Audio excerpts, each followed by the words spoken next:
The University of Delaware was facing criticism for a program which aimed to eliminate politically incorrect attitudes on campus. Now, critics said the program infringed on First Amendment rights, and the Foundation for Individual Rights in Education said the university was using the program to indoctrinate its students by trying to paint all Caucasians as racist. Now, earlier this evening, the university released a statement announcing that the school has ended the program. Joining us now, Delaware University student Bill Rivers and the president of FIRE, Greg Lukianoff. Thank you guys for being with us. Bill, let me start with you here. First of all, why don't you explain what everybody had to go through here and all the freshmen in the dorms and what they had to face?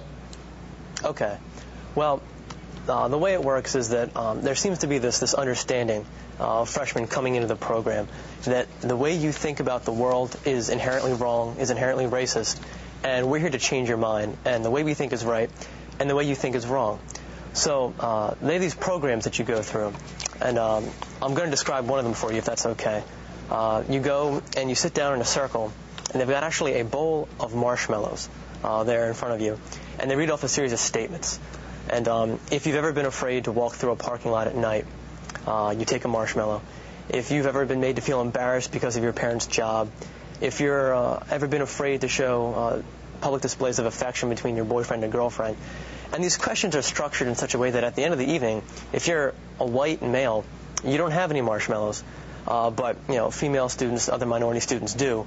And then you're asked to engage in dialogue with them, and it's supposed to show how the system stifles them. So what you're really describing here, well, go ahead, I don't want to interrupt you here, but it seems to me you're describing a system here in which they are basically, they're saying somewhat flagrantly here, is that white males are racist. Is that the way you took that? Well, I mean, at the end of the evening there, when you're made to interact with them and, they can't talk to you and you can still talk, it leaves the impression that an 19-year-old white male student who is not a policymaker is somehow responsible for this, and that generates tension between a student like that and these other people. Hey, Bill and Greg, it's Alan Combs, welcome both to the show. Greg, let me bring you in here and point out that one of these school officials apparently responding to you wrote you a letter. Michael Gilbert wrote you a letter and pointed out or asked you, aren't you underestimating students if you think they can be indoctrinated? They're not empty vessels to be filled up by whatever authority figure happens to be walking around at a given time. That was one of the most insulting reversals I think I've ever seen in a letter, because when you actually look at the mandatory program, and I urge you to go and look at this program yourself at thefire.org, because there are hundreds of pages about it, it's all about how ignorant and how we need to, and these programs referred to treatments. These are mandatory one-on-one, in some cases these group meetings like Bill has discussed, or mandatory one-on-one treatments with the RAs where you're supposed to answer invasive questions like, when did you discover your sexual identity? And the student who actually answered that, none of your damn business, was written up as being the worst and most hostile person. This is not the function of education, to teach people what they're correct. But I understand that the school has stopped this program, Bill. They're not doing it anymore, and so do you still have an issue with them, given that they have said, you know what, maybe not such a good idea, we're discontinuing it? Well, Alan, you have to ask, why did they stop the program?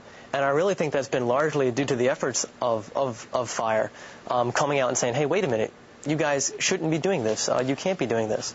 And I think that, had FIRE not said anything, had other students and professors not talk to people and generate a dialogue about it, that this wouldn't have happened. But no one's going to change your point of view, Bill. You seem like you're pretty well grounded. You have a very strong point of view about things. No one's going to fill your head, as Rush would say, full of mush that you don't already have a strong opinion on something, right? Well, you see, Alan, that's something that you have to look at. I personally don't have a problem speaking in front of people or defending my views in front of people. But, I recognize that not everyone's like me. If you have a student who's mild, maybe afraid, doesn't have an established point of view already or a frame of mind, and you get them in there and you have peer pressure away a lot of these programs are designed. The program's over. So we thank you very much, Bill. We thank you, Greg, for